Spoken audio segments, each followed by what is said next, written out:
नमस्कार, गरिमा टाइम्स आप देख रहे हैं। मैं हूं आपके साथ शिखा। फिलहाल मैं मौजूद हूं रोहतक के आईएचएम इंस्टीट्यूट में और मेरे साथ इन्वेस्टर अमित सिंघल जी हैं जो आज यहां पर पहुंचे हैं। उनसे हम पूरी जानकारी लेंगे कि आज किस तरह का उनका सेशन था।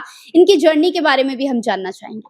सर नमस्कार। नमस्कार, धन्यवाद। तो आप आज मैं ये जो आईएचएम आया हूँ, यहाँ पर बड़ा अच्छा एक्सपीरियंस रहा बच्चों के साथ इंटरेक्ट करके। तो हमने बच्चों से चर्चा करी कुछ स्टार्टअप्स के बारे में, कुछ उनके लॉन्ग टर्म कैरियर्स के बारे में और बच्चों के बड़े अच्छे क्वेश्चंस थे पूरा इस इकोसिस्टम को लेके कि अगर हमारे पास कोई नया आइडिया है, तो हम किस तरह से इंक्यूबेशन सेंटर्स को अप्रोच कर सकते हैं, किस तरह से हम गवर्नमेंट सपोर्ट ले सकते हैं। तो it was a very great experience today. Sir मैं आपकी जर्नी के बारे में भी जानना चाहूंगी कि मैंने सुना है कि आप बरगद सिंह के साथ भी इन्वेस्ट किया है आपने। इसके हाँ, बारे में तो भी मेरी जर्नी बड़ी इंटरेस्टिंग रही है क्योंकि 2004 में सीए करने के बाद सबसे पहले हमने रोहतक में ही एएसआर एंड कंपनी के नाम से सीए फर्म बनाई और फिर जब 2016 में हमने स्टार्टअप बडी में उसको कन्वर्ट किया, स्टार्टअप्स को सपोर्ट करने के लिए और हमारे साथ क्रिकेटर युवराज सिंह जी भी जुड़े। तो it was a entirely new journey, बिल्कुल ही नया सफ़र था हमारे लिए। उसी दौरान 2016 में हमने बरगद सिंह के अंदर पहली इन्वेस्टमेंट एंजल इन्वेस्टमेंट करी। इंटरेस्टिंग चीज़ ये है कि हमने उनको हैंड होल्ड किया, सपोर्ट किया and we got a very good exit from there in 2018। तो इस तरह से करते हुए हमने 2020 तक 40 कंपनीज में इन्वेस्ट किया एंजल इन्वेस्टमेंट, जिसमें inner chef, advantage club, Truepay, Orowealth, these are the companies जहां पर हमने उनको इन्वेस्ट भी किया और उनको हैंड होल्ड भी किया। फिर 2020 में जब हमें बहुत अच्छा एग्जिट आया ई बाइकों से, जो इलेक्ट्रिक व्हीकल की कंपनी थी, हमने डिसाइड किया कि क्यों ना इसको एक स्ट्रक्चर दिया जाए।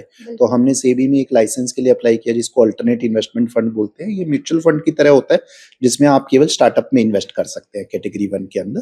तो हमें वो लाइसेंस मिला, सेबी ने 6 महीने लिए वैलिडेशन करने के लिए and we got the license.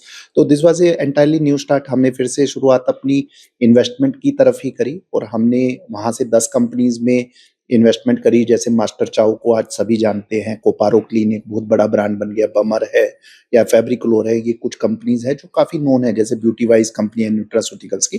तो उसको हमने इन्वेस्ट करने के बाद फिर सोचा कि क्यों हम कंज्यूमर गुड्स में ही रहे और इसको सपोर्ट करें। तो हमने फिर 2022 में रियल टाइम एंजल फंड के नाम से एक और फंड बनाया और अर्ली स्टेज स्टार्टअप्स के लिए और उससे हमने अभी तक 180 करोड़ रुपए डिस्पर्स किया है स्टार्टअप्स के अंदर। और अब हम एक टियर 2 टियर 3 सिटीज के लिए एक स्पेशल फोकस्ड फंड बनाने जा रहे हैं जिसका नाम होगा इंडिकॉन।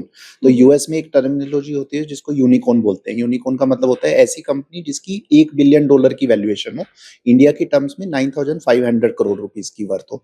तो हमने कहा यूएस के हिसाब से वो पर्सपेक्टिव ठीक है कि आपको यूनिकॉर्न चाहिए, बट इंडिया में तो 140 करोड़ की पॉपुलेशन है। तो यहाँ पर अलग तरह के चैलेंजेस है और अलग तरह के रिसोर्सेज अवेलेबल है। तो हमने यहाँ पर इंडिकॉर्न इसका नाम इसलिए रखा है कि इंडिया के यूनिकॉर्न, जिसका मतलब कि अगर आप इंडिया में 100 करोड़ रुपए की टर्नओवर भी करते हो और एसएमई पर लिस्ट हो जाते हो तो भी आप एक बहुत बड़ा अचीव कर रहे हो। तो हमें हमेशा 9500 करोड़ रुपए को नहीं देखना चाहिए, हमें इंडिया के पर्सपेक्टिव से देखना चाहिए।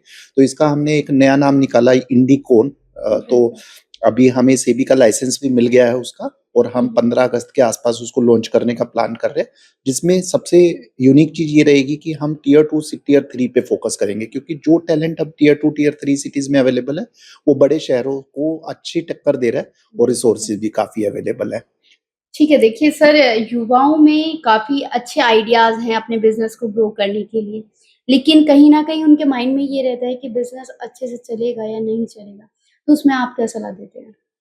इसको मैं ना एक एग्जांपल के साथ समझाता हूँ कि जब 2017 में हमने पीसेफ में इन्वेस्ट करने का सोचा तो हमारे माइंड में भी यही डाउट था कि एक ऐसा प्रोडक्ट जो वुमेन के लिए हाइजीन के लिए, लेट्स से सैनिटरी नैपकिन और स्प्रे के लिए काम कर रहा है टॉयलेट के लिए, तो हमें था ये तो बिल्कुल नई कैटेगरी है, इस प्राइस में कौन खरीदेगा, चलेगा नहीं चलेगा। तो अभी देखिए कि उसके अंदर अगर आप न्यूज़ में देखेंगे तो उनको अभी $32 मिलियन की फंडिंग मिली है, जिसमें हमें भी बहुत अच्छा एग्जिट मिला है और उस कंपनी ने काफ़ी ग्रो किया है। मुझे नहीं लगता कि अब इंडिया में कोई भी वुमेन है जो पीसेफ को नहीं जानती। और इस तरह से है ना, आइडिया नाम ही इसी चीज़ का है जिसमें आपको लगे कि ये नहीं होगा। अगर आपको पहले ही लग रहा है ये हो जाएगा तो मुझे लगता है वो स्टार्टअप ही नहीं है।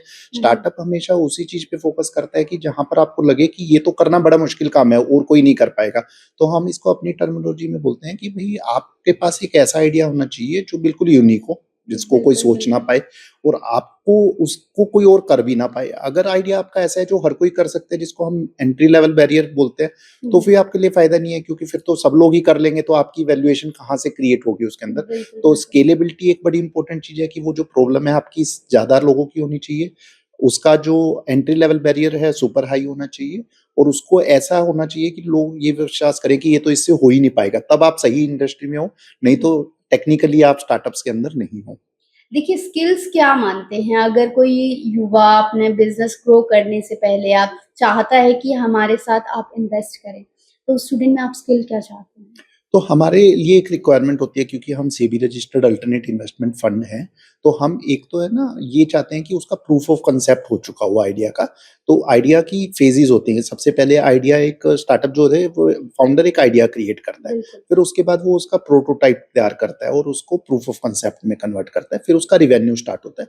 तो हम ये चाहते हैं कि जब भी हमारे पास कोई स्टूडेंट अप्लाई करे या फिर स्टार्टअप फाउंडर अप्लाई करे, उसका आइडिया का प्रोटोटाइप रेडी हो और प्रूफ ऑफ कांसेप्ट हो चुका हो। इसका मतलब कि कस्टमर उसको पसंद कर रहा है और लेने को तैयार है। बिल्कुल। चाहे अभी उसने 1 लाख रुपए महीने की सेल करी है, उससे कोई फ़र्क नहीं पड़ता, but at least he has validated the idea. It should not be like that कि उसने कागज़ पेपर पेन पे बनाया हुआ है कि कुछ होगा। फिर वो अभी बिल्कुल। फिटमेंट नहीं है किसी भी इन्वेस्टर के लिए इन्वेस्ट करने के लिए, फिर उस केस में उनको इंक्यूबेशन के पास जाना चाहिए और अपने आइडिया को वैलिडेट करने पर ध्यान देना चाहिए। आज आईएचएम रोहतक में आपका सेशन हुआ था, तो स्टूडेंट्स ने किस तरह का रिस्पॉन्स मिला था स्टूडेंट्स को? तो स्टूडेंट का रिस्पॉन्स ये था कि अगर हम स्टार्टअप में जाएँ, तो हमें गवर्नमेंट कैसे सपोर्ट करती है या अर्ली स्टेज पे हमारे लिए क्या-क्या अपॉर्च्युनिटी अवेलेबल है। तो मैंने उनको बताया कि डिफरेंट डिपार्टमेंट है, जैसे department of science and technology, mighty है और ये सब डिपार्टमेंट्स की अपनी-अपनी स्कीम्स होती हैं और ग्रांट्स अवेलेबल होती है। जैसे एक छोटी-सी स्कीम है जिसका बहुत कम लोगों को पता है, निधि प्रयास करके। तो अगर आप किसी आइडिया को वैलिडेट करना चाहते हैं, तो निधि प्रयास में आप अप्लाई कर सकते हैं। गवर्नमेंट आपको फंड देती है और आपको किसी इंक्यूबेशन सेंटर के साथ एसोसिएट करती है और आप उसमें अपने आइडिया को वैलिडेट कर ले सकते हैं। इसी तरह से माइटी की समृद्ध स्कीम है, जिसके अंदर आपका आइडिया वैलिडेट हो गया, अब आप उसको स्केल करना चाहते हो, तो आप समृद्ध स्कीम के साथ जुड़ के उसमें कर सकते हैं। बायरेक की अपनी स्कीम है डिफरेंट उसके थ्रू, जो केवल फार्मा कंपनीज़ या फिर हेल्थ केयर इंडस्ट्रीज़ के लिए डेडिकेटेड है। तो इस तरह से अगर आप किसी भी इंडस्ट्री के लिए अपनी स्टार्टअप्स को रजिस्टर करेंगे, तो you should be aware about those government grant.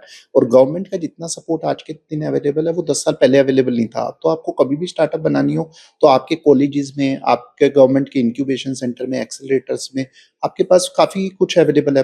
आपको कई बार करोड़ों रुपए की लैब चाहिए होती है, तो government are setting centre of excellence in the different state कि आप उन लैब्स को एक्सेस कर सकते हो। Rather than spending crore of rupees, you can try your product and can convert that into the idea to the reality. देखिए startup India government लेकर आई है, हाँ जी। उसको लेकर और आईएचएम को देखते हुए क्या कहेंगे? तो देखिए जनवरी 2016 में जब हमारे माननीय मोदी जी ने इसकी शुरुआत करी स्टार्टअप इंडिया और स्टैंड अप इंडिया की, तो एक वो सपना लग रहा था पूरे देश को कि ये कैसे होगा? सिलिकॉन बिल्कुल। वैली में तो इतने साल से ये स्टार्टअप चल रही है, हम कैसे इसको करेंगे? अब देखिए हर घर के बच्चे को पता है कि स्टार्टअप क्या होती है, कैसे होती है और हर बच्चा जब कॉलेज जॉइन करता है तो पहले से ही उसकी ललक होती है कि नहीं, नहीं मुझे जॉब नहीं करनी, मुझे तो जॉब गिवर बनना है, मैं तो 30 बिल्कुल। लोगों को जॉब दूँगा।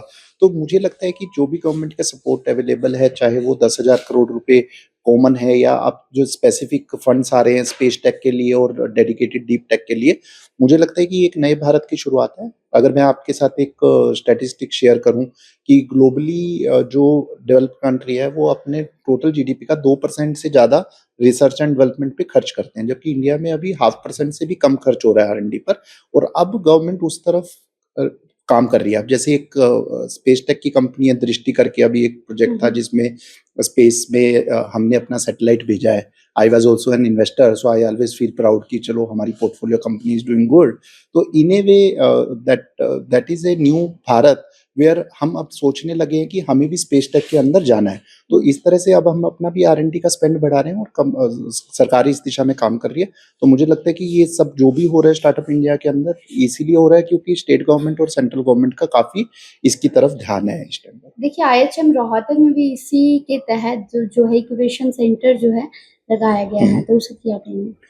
हाँ, तो ये देखिए एक बड़ी अच्छी शुरुआत है। मैंने इससे पहले फूड इंडस्ट्री का कोई डेडिकेटेड इंक्यूबेशन सेंटर के बारे में नहीं सुना था और ये जो शुरुआत है मुझे लगता है कि ये इस पूरी इंडस्ट्री के लिए एक नई शुरुआत होगी, क्योंकि आज के दिन अगर आपके पास स्पेशलाइज़्ड इंक्यूबेशन सेंटर होते हैं, तो पूरे स्टार्टअप इकोसिस्टम को उससे काफ़ी फ़ायदा होता है और आईएचएम ने एक बड़ी अच्छी पहल करी है अपना एक इंक्यूबेशन सेंटर खोलने की और मैं बहुत खुश हूँ कि रोहतक जैसे शहर में जहाँ पर हर बंदे को इंक्यूबेशन सेंटर के लिए दिल्ली या गुड़गाँव की तरफ बढ़ना बिल्कुल, पड़ रहा था, बिल्कुल। अब उनको अपने शहर छोड़ के जाने की भी ज़रूरत नहीं है और यहाँ पर एक पूरा ग्लोबली एक सेंटर ऑफ एक्सीलेंस बनाया जा सकता है फूड इंडस्ट्री के लिए, जो बहुत ही अविश्वसनीय है इन अ वे।